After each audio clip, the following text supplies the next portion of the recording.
digno y santo es nuestro Señor. Él entregó su vida en una cruz del Calvario.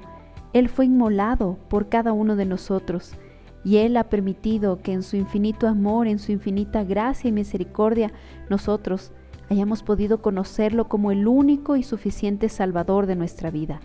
Él es Dios Todopoderoso. Él fue, Él es, Él será. Siempre, eternamente. Y es a Él a quien nos acercamos en esta noche. Todos nosotros, sus hijos, sus hijas, todos aquellos que hemos sido llamados por su amor eterno para poder ser transformados a través del poder de su palabra. Bienvenidos sean todos ustedes, queridos hermanos y hermanas. Gracias a nuestro Señor por la vida de cada uno de ustedes y porque nos da este tiempo para poder compartir. Cada uno desde su lugar en donde se encuentre, tal vez casa, trabajo, en cualquier otro lugar. Tal vez están recibiendo esta emisión después de su horario de la transmisión en vivo. También lo tenemos en nuestras redes sociales, tanto en YouTube como en Facebook, para que en cualquier horario usted tenga acceso a estos materiales. Damos gracias a nuestro Señor por este tiempo que Él nos regala y a Él nos dirigimos en este momento en oración.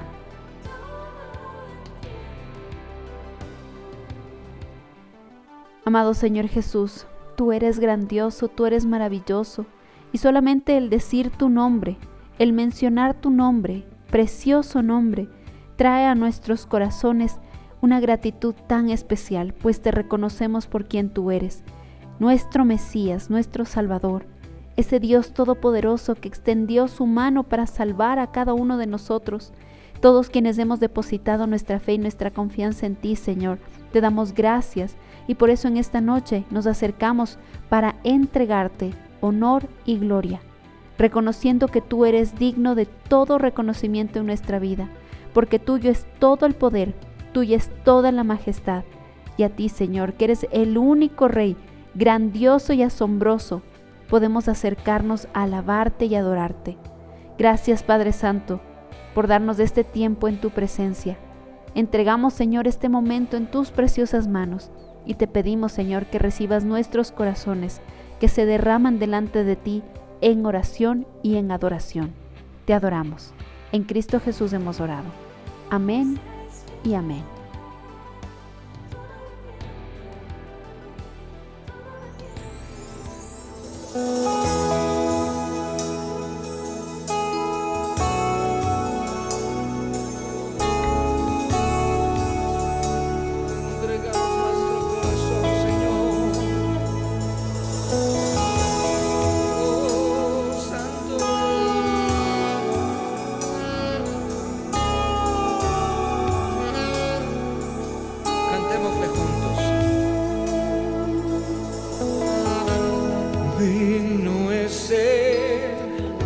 Cordero Santo, Santo, Santo es Él.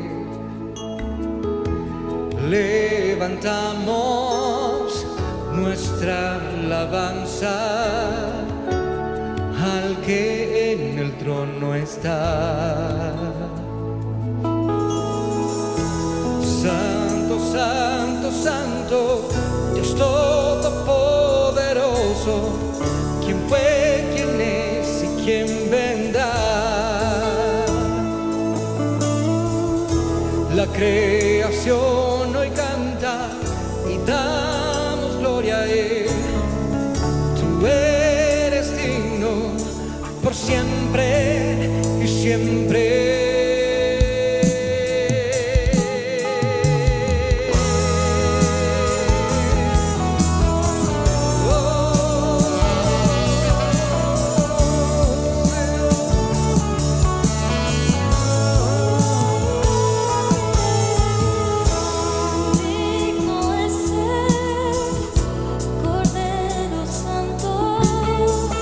Santo, Santo es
la creación hoy canta, Señor. Y no solo la creación, sino que todo el ejército de ángeles que está en los cielos en este mismo momento están elevando esas alabanzas delante de ti. Gracias por darnos el privilegio y la oportunidad de unirnos a esos coros celestiales y poder cantarte al único que es digno de ser reconocido, el que está sentado en el trono de todo el universo. Gracias, Señor, porque tú eres el único a quien debemos nosotros rendir alabanza y nos has dado plena conciencia de eso, Señor. Gracias, Padre Santo, porque nos permites acercarnos a ti, un Dios tan perfecto, majestuoso, todopoderoso, y lo haces, Señor, a través de la vida de tu Hijo Jesucristo, que le entregaste, Señor, en una cruz del Calvario. Por eso, Señor, reconocemos que tú eres increíble, que eres precioso, que eres grandioso, eres omnipotente, que tú nos amas para siempre. Diste la vida de tu Hijo, Señor, por amor a nosotros, y el día de hoy nosotros podemos decir que tenemos vida eterna, que tú eres nuestro escudo, que tú eres nuestra fuerza, que tú eres, Señor, también nuestro sustento. Por eso, Señor, con el aliento de vida que nos has dado, nos permites elevar alabanza a ti, y ahora, Señor, elevamos también agradecimiento por tu provisión, porque de ti dependemos, Padre Santo. Tú eres todo para nosotros. Por eso, Señor, en esta noche presentamos una vez más delante de ti las ofrendas. Lo hacemos con nuestros corazones de manera libre, de manera voluntaria, reconociendo a quién nos estamos dirigiendo.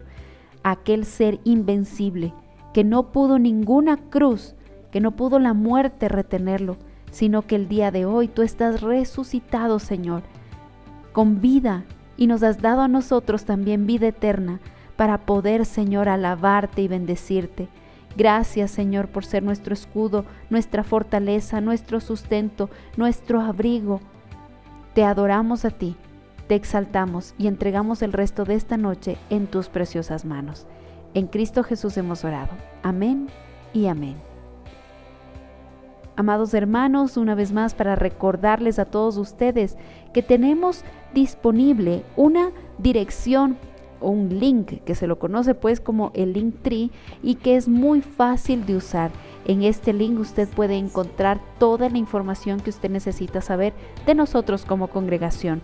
En cada uno de estos enlaces mantenemos la información actualizada de nuestras actividades ministeriales, así como también de nuestros discipulados, la dirección de nuestra congregación, entre otra información que es importante que usted la tenga. Así que sea usuario de esto, por favor. En pantalla se encuentra un código QR donde usted fácilmente podrá tener acceso a estos detalles. Ahora sí, disponemos nuestro corazón para recibir la enseñanza en esta noche y nuestro querido pastor Edguitar Silva trae la exposición de la palabra. Continuamos con esta enseñanza preciosa del libro del Evangelio de Juan. Y han sido algunos meses que estamos estudiando de manera sistemática y qué hermoso saber que el Señor hasta aquí nos ha ayudado y aún tenemos tanto más que aprender. Así que disponemos nuestro corazón para recibir la enseñanza.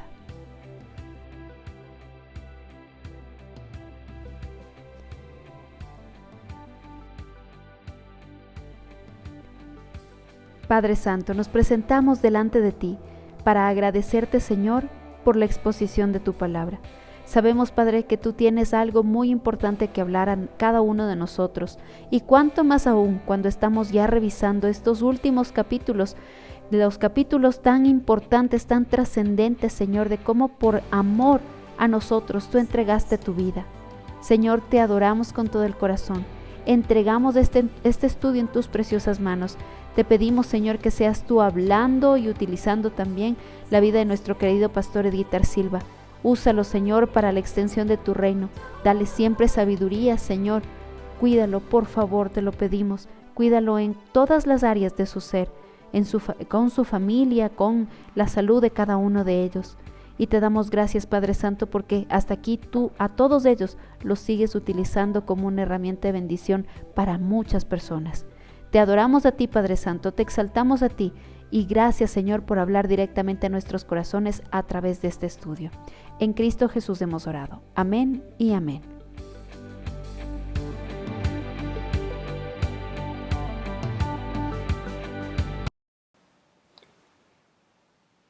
Amados hermanos, la bendición de mi Señor sea con cada uno de ustedes. Como siempre, sentirnos privilegiados porque el Señor nos da un día más de vida, pero también sentirnos privilegiados de poder compartir juntos la bendita palabra del Señor en este viaje precioso que hemos estado haciendo en el Evangelio de Juan. Yo le pido que por favor abra su Biblia en Juan capítulo 19, desde el versículo 17. Vamos a ver hasta dónde avanzamos y entramos en esta sección tan importante, hermanos, como es la muerte y muerte de cruz.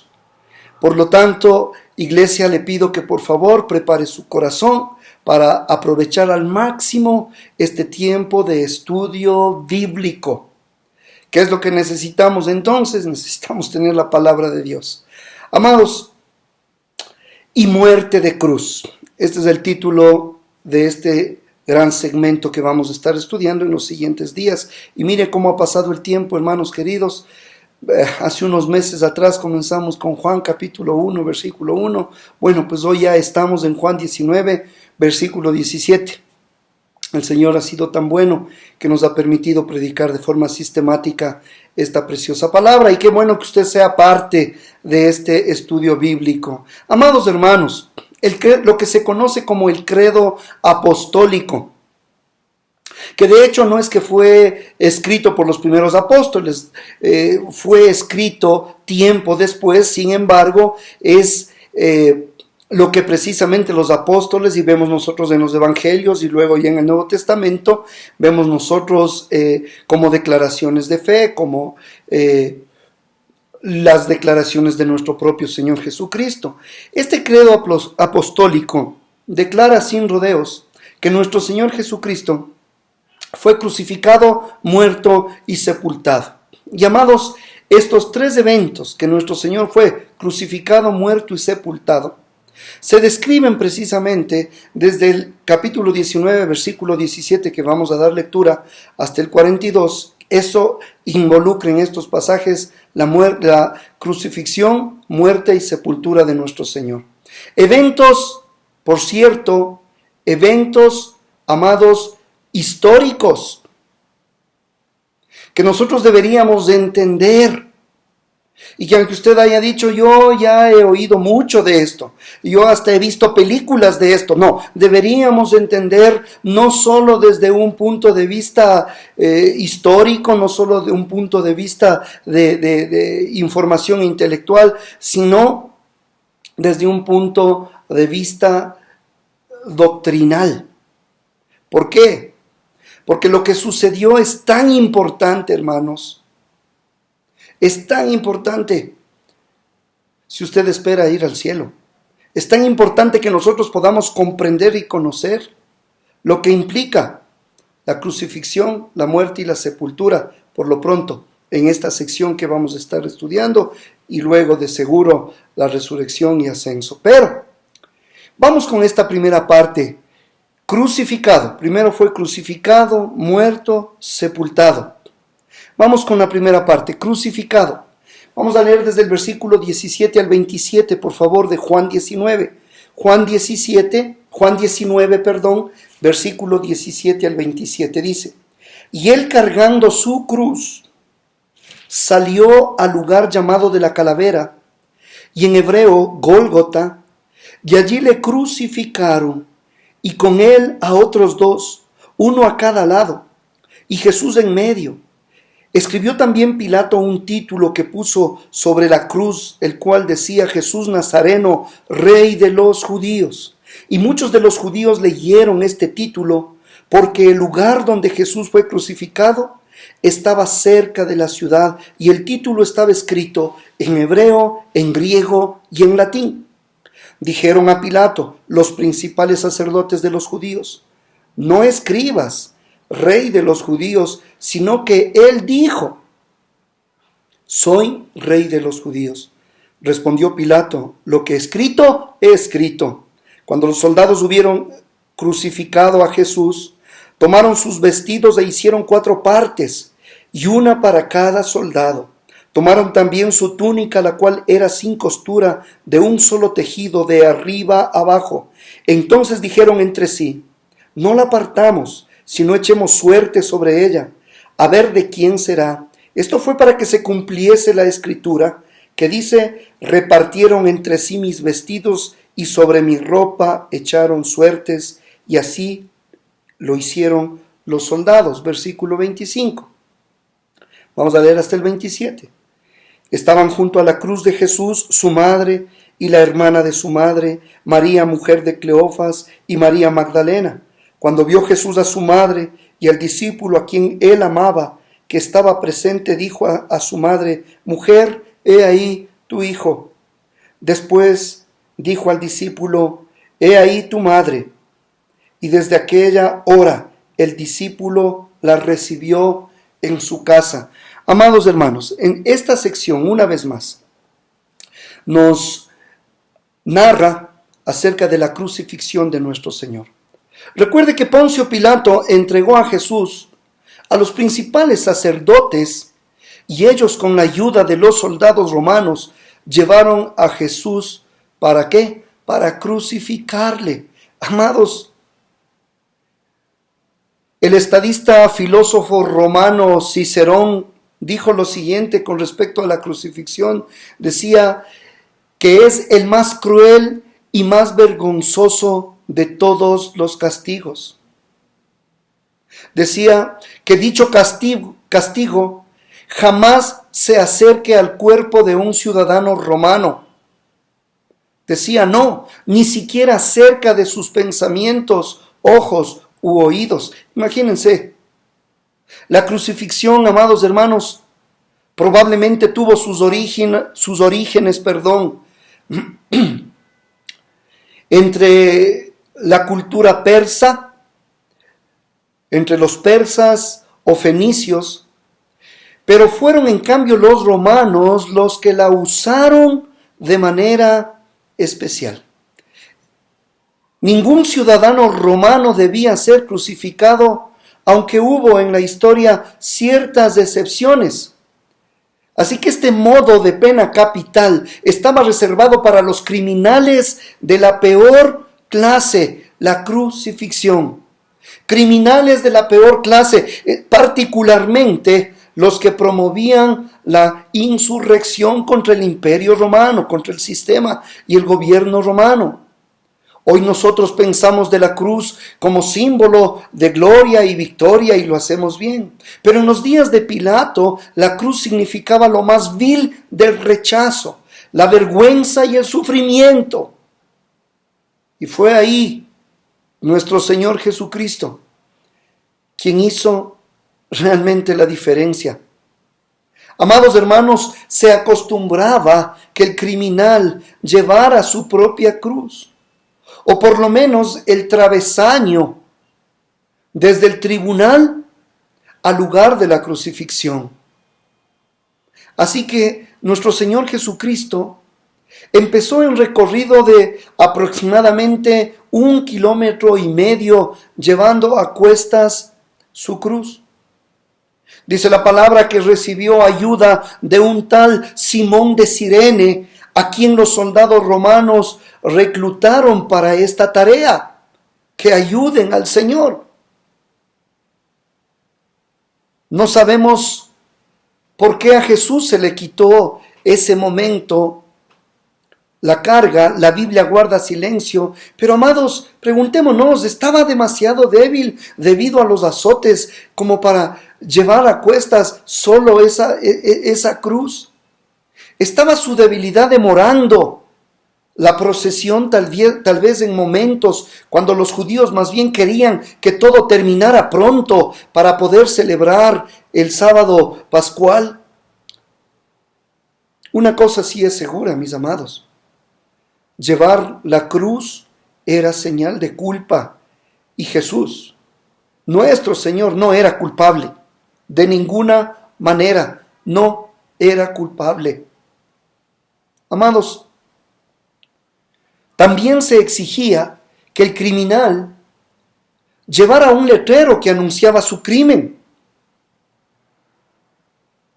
Por lo tanto, el único letrero que registran los evangelios es el que Pilato hizo escribir: este Jesús Nazareno, el rey de los judíos.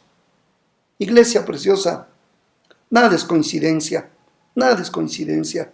Tenía que llevar ese texto, aquel título, en la parte superior de la cruz de nuestro Señor Jesucristo. Este es Jesús Nazareno, el Rey de los judíos. Los principales sacerdotes obviamente protestaron por aquel rótulo, aquel título, pero Pilato rehusó cambiarlo.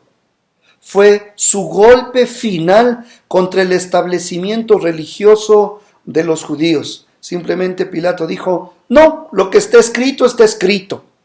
Sabía perfectamente Pilato que los sacerdotes y los ancianos le tenían envidia a Jesús y que querían destruirle. Mire cómo la envidia puede llegar a ser tan fuerte que no, el punto máximo del envidioso es que ya busca la destrucción, y no solo busca, lo consigue, tal como vemos nosotros acá con estos envidiosos, perseguidores, sacerdotes, ancianos del judaísmo.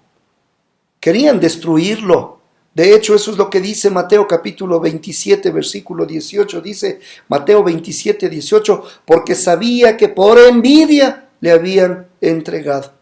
Usted lo puede revisar. Mateo 27, 18. Sabía que por envidia le habían entregado. ¿Por qué? Por envidia. Por lo tanto, Pilato, como político astuto que era, entendía bien el funcionamiento del establecimiento religioso de los judíos. Sabía perfectamente que ese letrero sería para ellos un verdadero insulto y una vergüenza. Y eso era exactamente lo que Pilato quería. Esto es lo que pretendía, que resulte para ellos un insulto y una vergüenza. Amados, el hecho de que el título estaba escrito en hebreo, o arameo, griego y latín es bastante significativo. Por un lado, muestra que nuestro Señor fue crucificado en un lugar donde se reunían muchos pueblos y naciones, un lugar cosmopolita, tal como era Jerusalén. En hebreo es el lenguaje de la religión, escrito la mayor parte del Antiguo Testamento. El griego era el lenguaje, el idioma de la filosofía, la cultura griega, helénica, y el latín era el de la ley.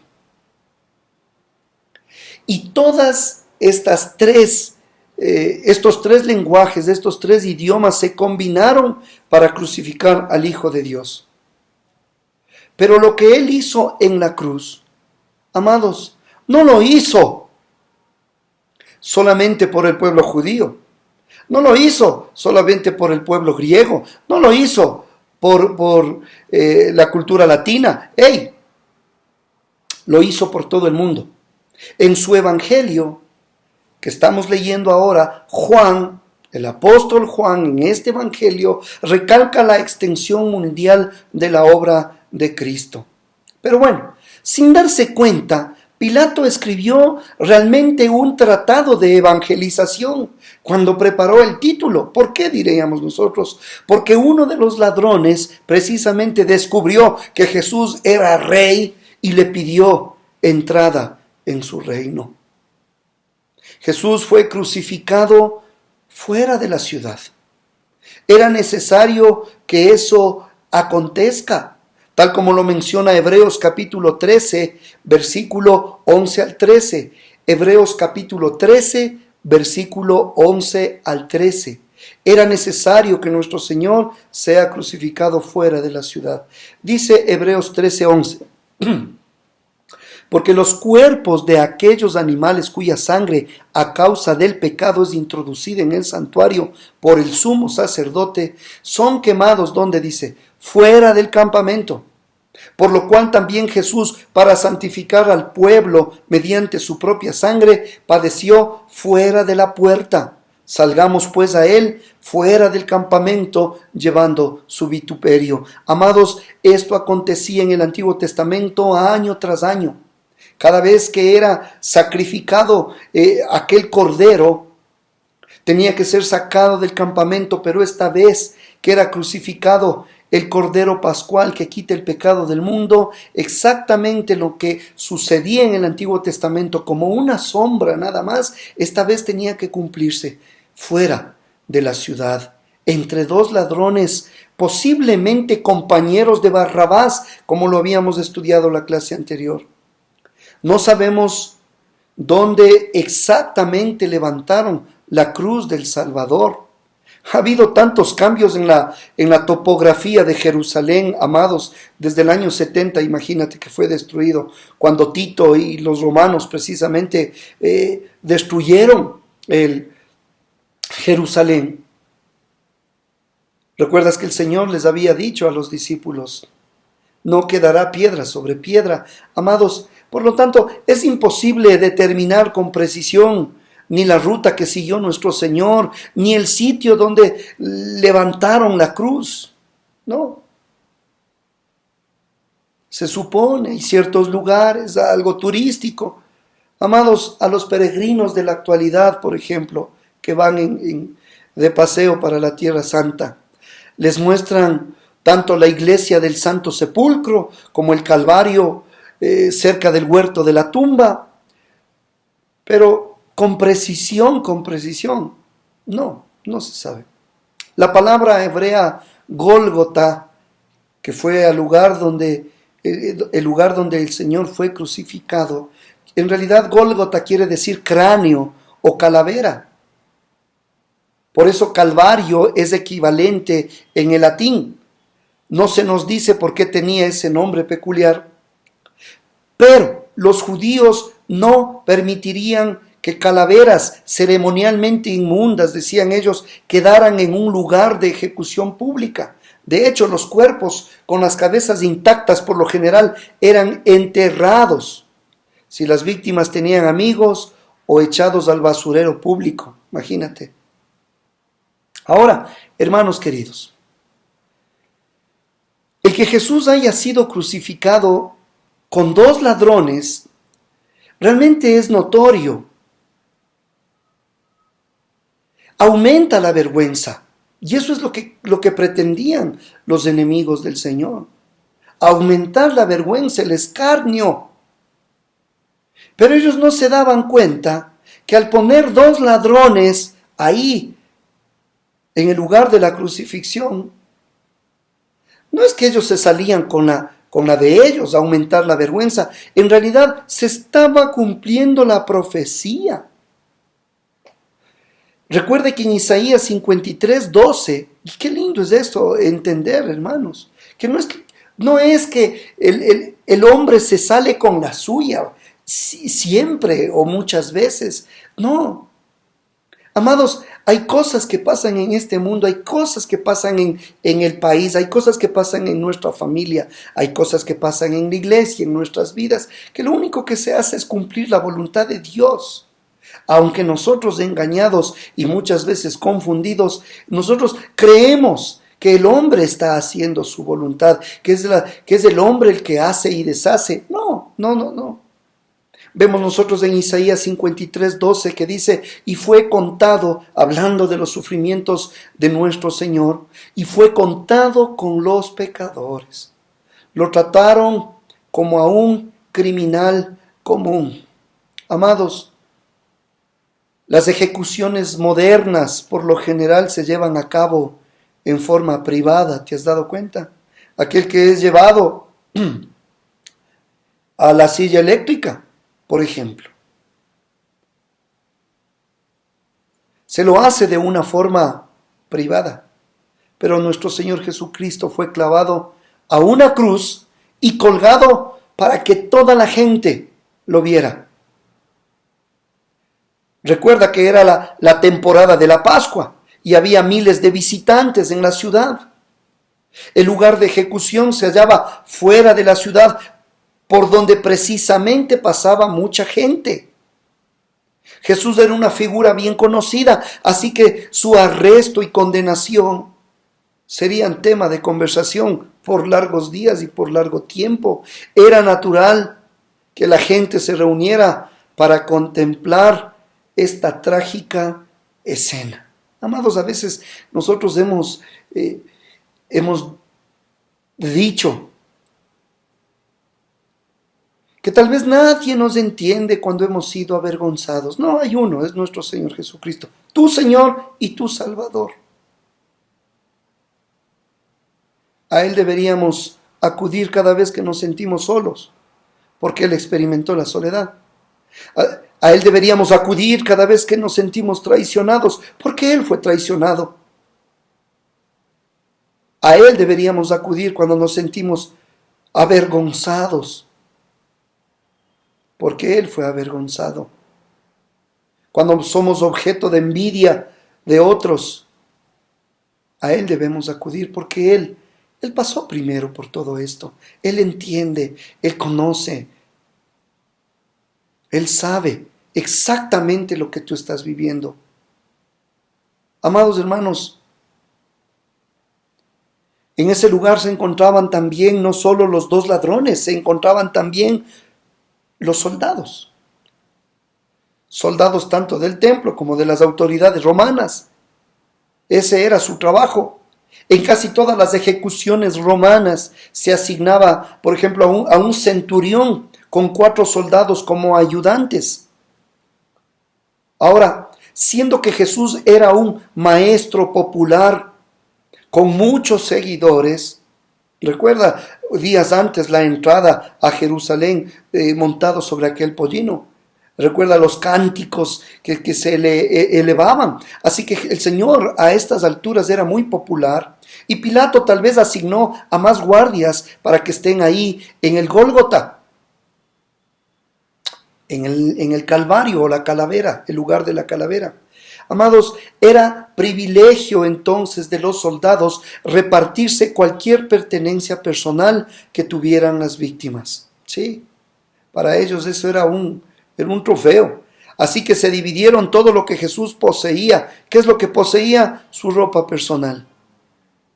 De seguro debe haber tenido tal vez un turbante, un par de sandalias, una túnica interior, el manto sin costura, un manto exterior y tal vez un cinturón. Así que estos 4 hombres tomaron cada uno una prenda de vestir y luego echaron suertes para llevarse el manto. Era precisamente el cumplimiento preciso y exacto de lo que el Salmo 22, versículo 18 nos muestra. Salmo 22, 18, imagínate 1000 años antes, dice, repartieron entre sí mis vestidos. Esto fue escrito ahí en el libro de los Salmos, cientos de años antes del cumplimiento en la cruz del Calvario. Dice el salmista de forma profética y aplicada a nuestro Señor, repartieron entre sí mis vestidos y sobre mi ropa echaron suertes, pues eso se cumplió al pie de la letra. Amados, el apóstol Juan, autor de este evangelio, no lo registra, pero en cambio los otros evangelios nos dicen que algunos de los que pasaban insultaban al Señor, sin duda por instigación de los principales sacerdotes, por instigación de los escribas. Así que cuando uno lee el Salmo 22 que mencioné hace un momento, se ve cómo David usó la figura de animales para describir a los que persiguieron a nuestro Señor. En el Salmo 22 que tú estás, hoy te das cuenta que es un salmo mesiánico. No solamente que se profetiza que iban a echar suerte sobre sus vestidos, sino aquellos que estaban alrededor. Y como te digo, David los menciona como animales, porque eso es lo que fueron, como animales salvajes persiguiendo a nuestro Señor. El Salmo 22, 12, por ejemplo, nos habla de toros. Dice, me han rodeado muchos toros. Fuertes toros de Basán me han cercado. Así se sentía el Señor el momento de la crucifixión. En el Salmo 22 se habla de leones. Mire, 22:13 dice, abrieron sobre mí su boca como león rapaz y rugiente. Tremendo. En el versículo 21 dice, Sálvame de la boca del león y líbrame de los cuernos de los búfalos. ¿Se da cuenta cómo el salmista David proféticamente menciona este tipo de animales salvajes, agresivos, que tiempo después iban a representar a aquellos que persiguieron a nuestro Señor, aquellos soldados que estaban alrededor, aquellos que pasaban y le insultaban, aquellos que le habían castigado y le habían flagelado? En el versículo 16 nos habla de perros. Dice, porque perros me han rodeado, me han cercado cuadrilla de malignos, horadaron mis manos y mis pies. Todo eso fue profetizado. Perros me han rodeado, toros, leones, búfalos, así de salvajes. En el versículo 20, Salmo 22, versículo 20 dice, libra de la espada mi alma, del poder del perro mi vida. Así eran. Amados, cuando los hombres rechazan a su Señor, se vuelven como animales. Sí, mira cómo está la humanidad el día de hoy. Cuando los hombres rechazan al Rey de Reyes y Señor de Señores, cuando el mundo le da la espalda, entonces el hombre y el mundo, la gente del mundo se vuelven como animales. Sin embargo, en esta porción que estamos estudiando, vemos, y Juan nos registra, que hay un grupo de mujeres junto al apóstol Juan. Este grupo de mujeres y el apóstol Juan se encontraban cerca de la cruz. Después se alejarían un poco y se unirían con otros de los amigos de Jesús, tal como nos muestra Mateo y Marcos. Por cuestión de tiempo vamos a avanzar. Pero Juan especifica a 4 mujeres. Nos habla, en la porción que hemos estado leyendo, María, madre de Jesús, la hermana de su madre, Salomé, madre también de Jacobo y Juan, María, esposa de Cleofas, y María Magdalena. Amados, se requería muchísimo valor para estar allí en medio de tanto odio, en medio de tanta burla, en medio de estos animales salvajes. Se necesitaba valor, y estas personas, especialmente estas mujeres y el mismo apóstol Juan, demostraron valor para estar allí. En el momento más peligroso, la presencia de ellas allí debe haber alentado también a nuestro Señor en esos últimos minutos. Qué importante es en los momentos difíciles tener a aquellos que se identifican contigo. Nos llama mucho la atención de que la mayoría de los discípulos, con excepción de Juan, pero la mayoría de los discípulos varones no estuvieron ahí. Y llama mucho la atención, qué preciosas mujeres de Dios. Es que, hermanos, varones, cuánto tenemos que aprender de una mujer cristiana, cuánto tenemos que aprender del compromiso, del valor, del amor que tienen al Señor. Qué valiosas son en el cuerpo de Cristo, cómo las bendecimos, amadas. Recuerda que la primera vez que hallamos a María en el Evangelio de Juan, María, la madre del Señor, María está asistiendo a una boda. ¿Recuerda las bodas de Caná? Cuando cambió el agua en vino. Ahora, en cambio, María, la madre del Señor, está preparándose para su entierro. La hora había llegado. Ella estaba sintiendo, María, estaba sintiendo esta preciosa mujer, bendita entre las mujeres, entre todas las mujeres, bendita, favorecida, bendecida, porque en su vientre llevó al Salvador del mundo, pero necesitada también de un Salvador como todos. Ella, esta preciosa mujer, estaba sintiendo la espada que se le había anunciado años antes.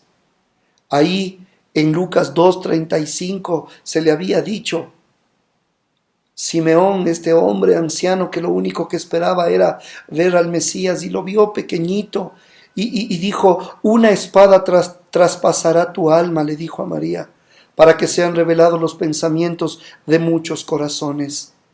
Amados, su silencio es significativo, porque si alguien hubiera podido hacer algo, hubiera podido apelar, hubiera podido rescatar a Jesús, ¿cómo no? Es el amor de madre, pero su silencio es muy significativo. Todo lo que ella tenía que hacer era anunciar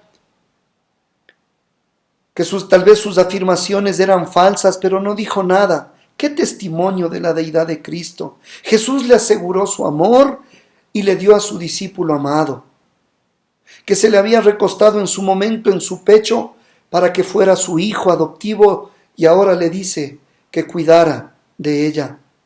No sabemos si Juan llevó a María a su casa desde ese momento, llevándosela de la escena. Lo que sí sabemos es que él cuidó de ella y que ella estuvo entre los creyentes que estaban en el aposento alto esperando en el día de Pentecostés. Ahí usted en Hechos 1:14, usted ve una lista y entre esa lista está María. Hechos 1:14 dice: todos estos perseveraban unánimes en oración y ruego con las mujeres y con María, la madre de Jesús, y con sus hermanos. Esto cuando ya el Señor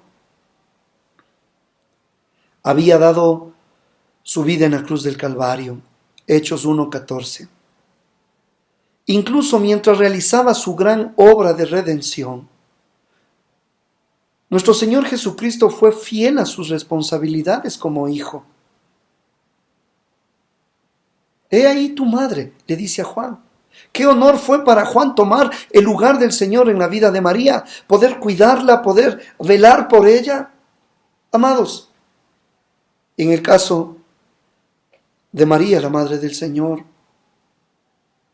en el caso de María Magdalena, no hay que confundir a María Magdalena con la pecadora descrita en otros pasajes, sí, como una prostituta, no. Jesús había, dice la Biblia, librado a María Magdalena de demonios, y ella usó sus recursos para ayudar a Jesús en su ministerio. No debemos confundir. Por ahí hay una canción que confunde a María Magdalena con esa o mujer sorprendida en pleno acto del adulterio. No. María Magdalena, la Biblia lo que nos dice con certeza, porque lo otro es una tradición. María Magdalena, lo que nos dice la Escritura es que de ella salieron 7 demonios. Dice que también ahora Salomé, otra María, le había pedido a Jesús tronos para sus 2 hijos. ¿Usted recuerda? Le dijo: Señor, te pido que un hijo mío esté a tu derecha, el otro esté a tu izquierda. No sabía lo que pedía. Esa es María Salomé. Y obviamente el Señor se le había negado. Uno se pregunta, amados, ¿qué estaría pensando esta María Salomé al estar allí y contemplar a Jesús morir en la cruz? La escena de haber sido un reproche a su egoísmo, esta escena. Tuve que haber recordado y tuve que haber dicho: ¿qué le estuve pidiendo al Señor? Que esté a la derecha y a la izquierda. Y ahora a la derecha y a la izquierda están 2 malhechores. Amados, hasta aquí esta primera parte con respecto a la crucifixión de nuestro Señor Jesucristo.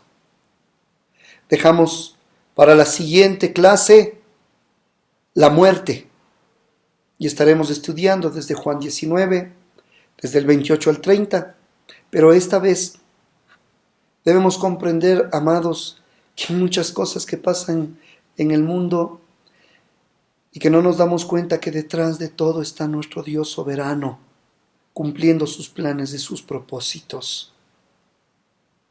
Que como se predicó días anteriores, somos responsables de nuestros actos delante de Dios.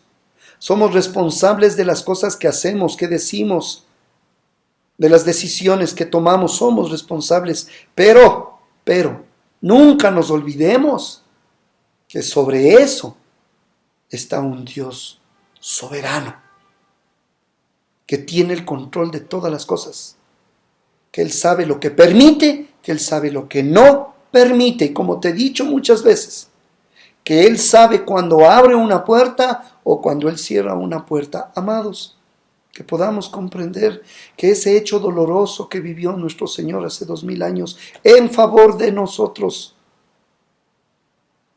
no fue algo casual, no, estuvo siempre en el corazón de Dios, y lo único que se hacía es cumplir al pie de la letra lo que ya el Señor había determinado en su consejo que sucediera. Amados, que podamos poner nuestro corazón en aquel que tomó nuestro lugar en la cruz del Calvario. La siguiente clase vamos a hablar de la muerte, pero esta vez, en esta clase, quiero que pienses que hubo uno sin pecado, sin mancha, que ocupó tu lugar y mi lugar, que teníamos que haber estado ahí nosotros, con los brazos abiertos. Esa era la paga de nuestro pecado. Pero Dios te amó tanto que Él tomó nuestro lugar. Amados, que la iglesia del Señor Jesucristo no deje de enseñar y de predicar la obra redentora.